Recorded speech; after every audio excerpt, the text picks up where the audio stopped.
Good morning and welcome to Tuesday's edition of Channel Sport This Morning. I'm Tayo Salam. Good morning and welcome. I'm Cecilia Omogbe. Always a delight to have you join us to talk sports. I'm Austin Okonakpan. Let's get into the show proper. It's still an action-packed world of sports. Today on the program, we will be having another bat and ball show. Why bat and ball? We told you tennis has been giving us reasons to talk sports this year. Today, table tennis will get us talking. What are the plans for 2016? Nigeria's Aruna Quadri and Olufunke Oshanaike, they've already qualified for the 2016 Rio Olympics. How can we give them a good outing? Table tennis will get us talking today on the program. Okay, from table tennis now, and of course to the field, talking about football. The Super Eagles of Nigeria, well, Chikatara was the man on fire yesterday, scoring the first hat-trick of the tournament as the Super Eagles of Nigeria defeated Niger Republic 4-1. Good one for Nigeria. Good start for Chisom. What a match for him. A hat-trick, you know, after coming on as a sub, it's very, very impressive. Also on the show today, 7-time Grand Slam champion Venus Williams is out in the first round after going down 6-4, 6-2 to Joanna Konta. Yeah, it wasn't the exit that was really shocking. It was the manner in which she left. 6-4, 6-2. She did not fight. Her aces were poor and everything about the game wasn't really at the best. But I think maybe because she was heavily strapped. You know, her left thigh was strapped. Maybe she was actually struggling because her movement wasn't there. The Venus, we know, I mean, she won the comeback player of the year last year, and we thought, okay, she was going to bring in that form into the Australian Open. But, I mean, Konta, give it to her. I mean, she says she has always admired Venus Williams when she was young. She watches her regularly, but she never knew that she would be able to meet up with her and even defeat her in a Grand Slam tournament. And this is the first time she's actually playing at the Australian Open. Exactly, and Austin, before we came on set, there was a couple of moments about, is it really a shocking exit? You know, but then, I understand that, you know, Venus, she hasn't been playing too well. She's not been the same Venus.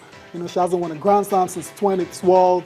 You know, but then when you lose in the first round as the 8th seed, you know, to an unseeded player, it's shocking. It's shocking. It's not two ways about it. And I tell you this, then talks about her age, she's 35. Maybe that's why Konta says, please put that aside. Because if she had gone on to win that match, we'll start saying experience did it for her. Exactly. You get what I'm saying? So at 35, and I mean, it's Venus Williams. It's women's tennis. She's been there, done that. You don't expect her to crash out in the first round. One. And in straight sets, we talked about the manner. Exactly, but sometimes when you can't really move, I mean, her movement was really not restricted because of that. That's what I'm thinking, because of that strap on her leg. Maybe she wasn't really fully fit for the game. But you know, sometimes you wouldn't just want to withdraw the ground and you feel, okay, let me just see if I can give it the best shot. Give it the best shot and all that. But she's 35, you know, and if you look at that, you wouldn't want to actually put that strain on yourself when you meet a younger player who is playing so well. So you just take it easy and maybe that. But Venus hasn't come out to blame it on any sort of injury. I'm just saying maybe because of that, because her movement was actually hindered. That was one of the Venus that we know. You know, we know when she's playing, she's very, very good. Until about the last Grand Slam, this has been the story for Venus. Go to a competition, either first to second round, she's out. No, not really. Maybe the last Grand Slam. That's what I'm saying. Like last year, 2015 has been a good year for her. She was the comeback player of the year. No doubt. So we started wondering what could be the problem. Is it that she's maybe she's comfortable with her sister's success? At 35 and women's circuit, expect an experienced Venus to be able to win at least the first 3 games. I get what you're saying. Yes, she did it at the US Open. She did it at Wimbledon. But what I'm saying is, you know, Venus has suffered from some illness and all that fatigue that makes her get tired easily. You know, there was a time she's got a condition.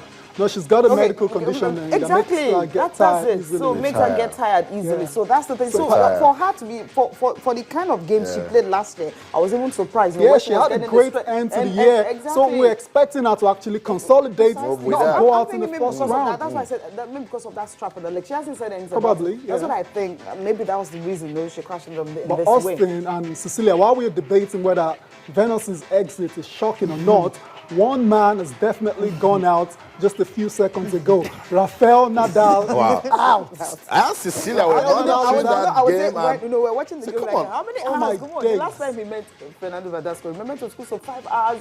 It was close to 5 hours before the game, although Nadal finally won. But this time around, it was also taking him to that same 5 sets. I was like, incredible. What's happening? It just ended a few seconds ago, like I was saying, and it's gone to 5 sets. Fernando Verdasco has defeated Rafael Nadal in the first round. That's right. Incredible. 6-7, 6-4, 6-3, 7-6, 6-2. So I think he actually collapsed in the final set. Is it over for Nadal? No, it's not. You're talking about Venus Williams. No, this is a real shot. Yeah, no, this is a real shot. But come on, guys. I love Fernando Verdasco because it takes you to the baseline. And if he can push Rafael Nadal all the way with Nadal's power play, going to the baseline to pick the balls, he sends him back there, then he knows what is that. That's it. I mean, with the men, anything can happen. Kyle Nishikori, for instance, can beat a Rafael Nadal and you take it because, yes, also Nadal has been going through some problems, injuries and all that. But Nadal right now, I mean, he's back. That's what he's supposed to be back. Federer was speaking about him a couple of days ago that he's worked his way from around 10th in the world to back to 5th. So you don't expect him to go out in the first round to Fernando Verdasco. That's a major shot. Fernando Verdasco is not a new name in men's tennis. I mean, when check out the final. When a game of tennis takes you to the 5th set, it can go to anyone. No, it happened before. This Fernando Verdasco. I think about the last time they won. It was close to 5 hours, 5 sets. But Nadal in that one actually excelled because we know Nadal. If you're beating the first 2 sets, somehow he has a way of always coming back and getting to win the final set. It's really 5 sets. Sometimes you wouldn't want to take him down that lane. But this time around, Nadal beating opening round at the Australian Open World in 5 sets. Oh my goodness. It's shocking. Yeah, not good news at all for the Spaniard. Yeah, not the way he wants to start the year. No, but seriously, Nadal, I don't know where it goes from here now because we already talked about how he gets beaten easily by Novak Djokovic. Yeah, and you can understand that. You can cut him some slack when it comes to that one. Djokovic can beat anybody, hands down. But when you lose, to Fernando Verdasco in the first round of the Australian Open, especially after coming back from a set down, winning the next 2 sets, 6-4, 6-3, I expect Nadal to just go on and just finish it off, in the 4th set. But he goes on to lose. Shocking. Wow. Shocking. When it gets to the 5th set, 7-6, 6-4, 6-3, 7-6, 6-2. Now, when you push someone out with 7-6, 6-4, 6-3, it's energy zapping. We're waiting to hear now that is either Nadal's thigh or his back or something. No. Come on. It's not the injury right now. I mean, after the Qatar Open, I saw that was a great Nadal we saw. It's just that on that day, Djokovic was flawless. He was at his very best because he lost the Qatar Open. Remember in 2015, the very first ATP of the tournament. And at the end of the day, if you check. Cecilia's lost for words. I can understand that, really. 14 Grand Slams. People like me, that chose Nadal to actually get close to Roger Federer in terms of the overall major winnings. We're starting to have second thoughts now. Okay, good for you. Guys like me that loves oddity. I like the fact that when a Verdasco comes out to party, he doesn't look at, I'm going against Rafael Nadal. Now it's more news for us because the guy we didn't expect to win has won.